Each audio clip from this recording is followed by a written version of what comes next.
ഇപ്പോൾ ഒരു പെയറിനെയൊക്കെ ബ്രീഡിങ്ങിനായാലും ജസ്റ്റ് നമുക്ക് സെപ്പറേറ്റ് ചെയ്തിട്ട് ബ്രീഡിങ് പർപ്പസിനുള്ളൊരു കേജാണ്. കുറച്ചും കൂടി ഈസിയാണ്. ഇപ്പോൾ പുല്ലൊക്കെ ആയാലും സെപ്പറേറ്റ് ചെയ്തിടാനുള്ളൊരു സിസ്റ്റമുണ്ട്. മതിയും നിലത്ത് തന്നെ ഇട്ട് ചവിട്ടി നശിപ്പിച്ച് കളയില്ല. പുല്ലിട്ട് കൊടുത്താൽ ഈസി ആയിട്ട് നിങ്ങൾക്ക് കഴിക്കാനായിട്ട് വേറെ ബുദ്ധിമുട്ട് വേസ്റ്റ് കാര്യങ്ങളൊന്നും എൻ്റെ അടിയിൽ പോയി ബുദ്ധിമുട്ടാവില്ല.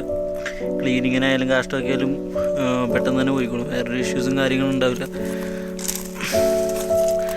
അല്ല രണ്ടിപ്പോൾ ബ്രീഡിങ് ഒരു പെയറിന് മേടിച്ചിട്ട് ബ്രീഡിങ് പർപ്പസ് ആണെങ്കിൽ കറക്റ്റ് കേജ് ആയിരിക്കും. സെപ്പറേറ്റ് ആയി പൊക്കത്താണ് ഓപ്പണിങ് വരിക. വെള്ളം മാത്രം നമ്മൾ കൂടിൻ്റെ അകത്ത് വെച്ച് കൊടുത്താൽ മതി. പുല്ല് നമുക്ക് ഫ്രണ്ടിലിട്ട് കൊടുക്കാം.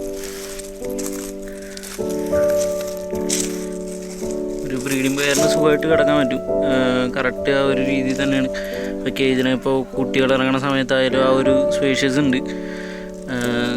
കറക്റ്റ് അളവിൽ തന്നെയാണ്. കൂടെ എപ്പോഴും ക്ലീനായിട്ട് കിടക്കും. പുല്ല് കാര്യങ്ങളൊന്നും ചവിട്ടി അത് കാഷ്ടമൊക്കെ പോകാനുള്ള ആ ഒരു ബുദ്ധിമുട്ടുണ്ടാവില്ല. കൂടെ എപ്പോഴും ക്ലീനായിട്ടിരിക്കും. ഫുഡ് ആവശ്യത്തിന് മുതലെടുത്ത് കഴിച്ചോളും.